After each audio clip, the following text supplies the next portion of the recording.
হ্যাঁ বন্ধু, কিরে তুই হঠাৎ করে আমার হসপিটালে? একটা ইমার্জেন্সি বিষয়ে তোর লোক কথা কইতে মাইছি। ভিডিওটা ফার্স্ট ভিডিও পার্সোনাল। দাঁড়া আমি রেস্টে ফুলাই তোমাদেরকে। এইবার ক কি সমস্যা? তুই তো জানোসই আমি বিয়ে করছি 5-6 মাস হইব। এখন আমার ওয়াইফের তো বেবি কনসেপ্ট হয়ে গেছে গা, কিন্তু আমার মা কোনো ভাবেই চাইতেছে না আমরা বেবিটা এখন নেই, যে কারণে তোর কাছে আইছি বেবিটা অ্যাবর্শন করানোর জন্য। তোর ওয়াইফ কি চায়?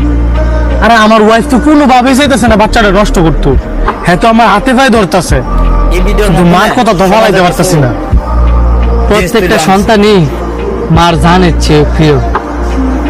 আল্লাহর কাছে মানুষ এত চাইয়া একটা সন্তান হয় না, আর আল্লাহ পাক তোরে দিছে, আর তুই সন্তান না চাইতেছিস মেরে লাইতি। তোর কথা ঠিক আছে, কিন্তু আমার আর্থিক অবস্থা দেন ভালো না।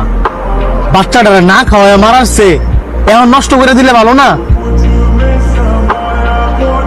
রিজিকের মালিক হচ্ছে আল্লাহ।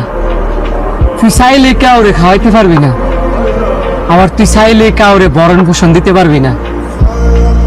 এমনও তো হইতে পারে তোর সন্তানের উচিলায় আল্লাহ পাক তোর রিজিক আরো বাড়াই দিছে। এখন আমি যদি বেবিটা রাখিও, আমার মাই কইব আমি বউর কথা শুনে বেবিটা রাখছি। তুই ক আমি মার কথা শুনবো না আমার ওয়াইফের কথা শুনবো? দেখ এরকম সিদ্ধান্ত থেকে তুই তোর মারও ফালাই দিতে পারতি না, তুই তোর বউরও ফালাই দিতে পারতি না। দুইজনই তোর কাছে গুরুত্বপূর্ণ। মা হচ্ছে গর্ভধারিণী আর বউ হচ্ছে অর্ধাঙ্গিনী। তুই কি জানোস না বাচ্চা হত্যা করা যে পাপ?